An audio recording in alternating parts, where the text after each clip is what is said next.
Number one, you want to be a champion. You want to move from good to great. Don't play with snakes.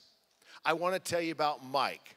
Now, Mike was one of the best young men I coached in rugby. I also coached for a number of years as one of the varsity football coaches. And one of the great kids I ever coached in football or rugby. Mike told me about an experience he had when he was 14 years old. Now, being a 14-year-old boy, we already know something about Mike, don't we? We know he was brain dead, all right? 14-year-old boys, not the girls, 14-year-old boys are brain dead. You know there's only two things that a 14-year-old boy thinks about? One is, what am I going to eat and when? The second goes something like this as their voice is cracking, all right? It is. Isn't that hysterical? Oh, my gosh. It goes something like this. Does she really think I'm hot? Does she? That's it. That's all they think about. You ladies know as we guys get older, it doesn't really change, does it? All right. Anyway, so Mike, it's a hot July morning. He lives on the East Bench in Salt Lake City, nestled up against the mountains. A hot July morning, he walks out and he sees a snake. It's a rattlesnake. And being brain dead, he walks up to the snake and gets a board and just kind of positions the board behind the neck of the snake, reaches back, he picks it up. He is holding a rattlesnake by its neck. Now, I want you to all shout out to me. If your friend, your brother, your nephew, your neighbor was to say, hey, I found a rattlesnake, I picked it up, I played with it, and was holding it by its neck, what's the first thing you'd think or say? What is it? Yeah. It's like, do I really have stupid tattooed on my forehead? Well, I'm going to make a self-confession. That's not the first thing I thought. The very first thing I thought when Mike told me he was holding a rattlesnake by its neck was this. Do snakes have necks? I don't know. Does a snake have a neck? All right. Ask your biology teacher this when you go to class if snakes have necks. So anyway, he's holding. Soon all the kids in the neighborhood are coming over, and he's doing that typical 14-year-old brain-dead boy thing with the snake. Ha, ha, ha, ha, ha. And then he said he started chasing one of the girls around the driveway. And then he stood there, and he said just kind of gently, he was twirling it. Go, hey, Bill, I'm going to throw it at you. It's going to bite you. Hey, Betty, it's going to get you. And, you know, everyone's yelling, screaming, having a good time. The mouth of the snake comes open, and every now and then those fangs come down. I mean, they are having a great time, everyone except the snake. Now, this was not a happy snake. This snake didn't feel loved. And so as he's playing with it like that, a buddy of his calls out. And he goes, hey, Mike. He's got the snake.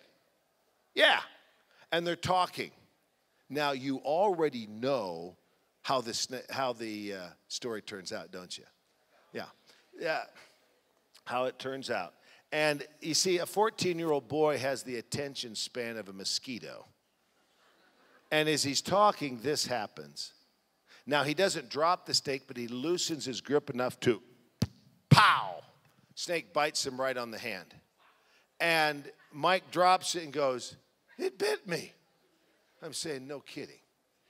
What did you think was going to happen? You knew what it was when you picked it up. You know what rattlesnakes do. How did you think this could turn out any other way than you getting bitten by a rattlesnake? Well, I've handled snakes before, and I thought I could play with it. I said, see, he hadn't learned a universal law of nature. I want you to shout out to me. You play with a rattlesnake, sooner or later, what's going to happen? You're going to get bit.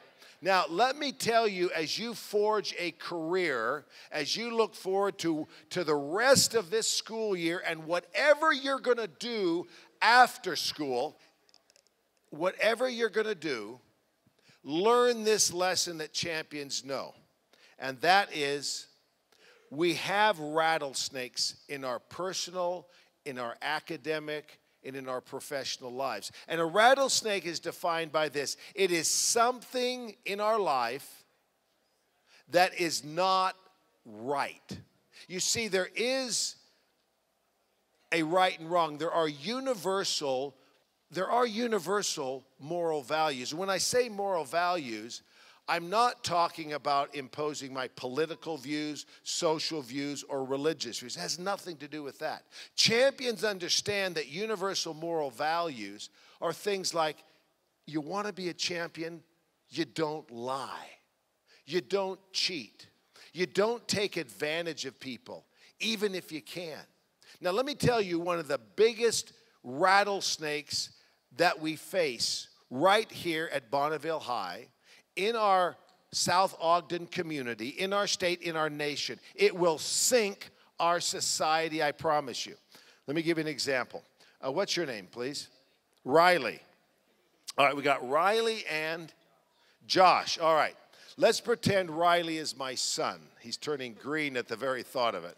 See, your parents are looking pretty good compared to me now, aren't they? He says, yeah. All right, Riley and Josh. Let's pretend Riley is my son, and he comes to me and says, hey, Dad, can I go over to Josh's house? And I say, yeah, but it's a school night, so I don't want you going to the movies. Well, Riley goes over to Josh's house. They hang out and do whatever, but guess what? Forever Strong is still playing in the theaters. So they go to the movies. Riley comes home. I'm doing the good dad thing. You know, the good dad, the good mom thing is waiting for your kids to come home. Now, if it's a son, if it's a boy, you will hear three things when he comes home, assuming he's in by curfew. First is the door always slams. Second thing you hear is the refrigerator door opening. And the third, you tell me if I don't have this right, it's gulp, gulp, gulp, drinking right out of the carton that you've told them not to drink out of. Okay, so I say, hey, well, welcome home, son. Where have you been? And he says, listen to what he says.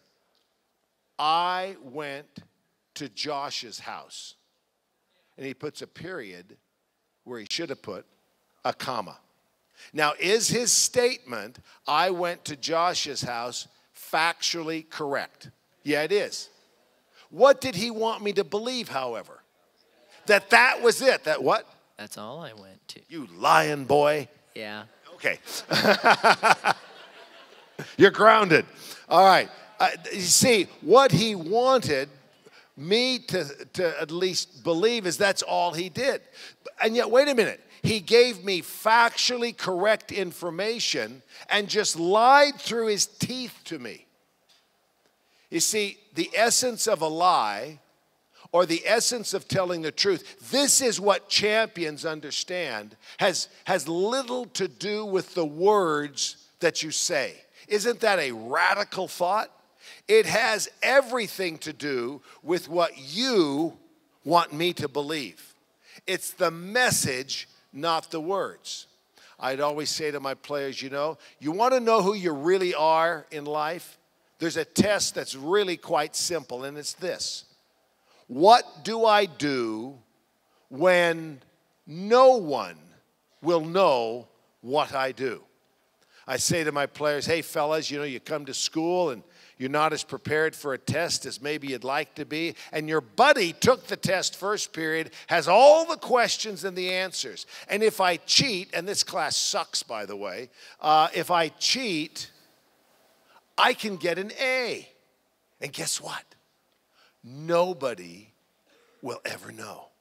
I walk into 7-Eleven to get a Big Gulp or a Slurpee, and I walk out and I think, hey, they gave me an extra quarter. They gave me too much change. And rather than walking back in like a champion and returning something that simply doesn't belong to me, I say, hey, it was their mistake. It wasn't my mistake. My lucky day. And I pocket it and go on, and guess what? No one will ever know. You know what's sad about that one? I just sold my soul and honor for a quarter. That's all it was worth. Or I said to my players, you know, what websites are you looking at, particularly at 2 a.m.? All right? I'm many things, but I'm not naive. What websites do you look at when no one will ever know? Well, in short, that's who you are. And that's who I am. You want to be a champion, don't play with snakes. All right, number 2 principle. You want to be a champion in your career and in life, hit the field running. Attitude and effort are more important than natural smarts, more important than natural ability. Let me tell you what I mean. My wife and I have 5 children. And you know, I think most of my parenting is in a more relaxed atmosphere. But I'd have a talk with each of my kids as they started high school. We were a 4-year high school. And on this time, I would put a chair right in the middle of the living room. My son, starting with our eldest son, when he was 14, and I would stand above him like this, looking down. Now, that's a very almost diminishing authoritarian posture, isn't it? And I said to my son, he was brain dead when he was 14, doing much better now. He's in mind recovery. And I said, son, I want you to know something. You're about to start high school. I don't care what grades you get. I really don't care what grades you get in school. And then I just turned and I'm watching him.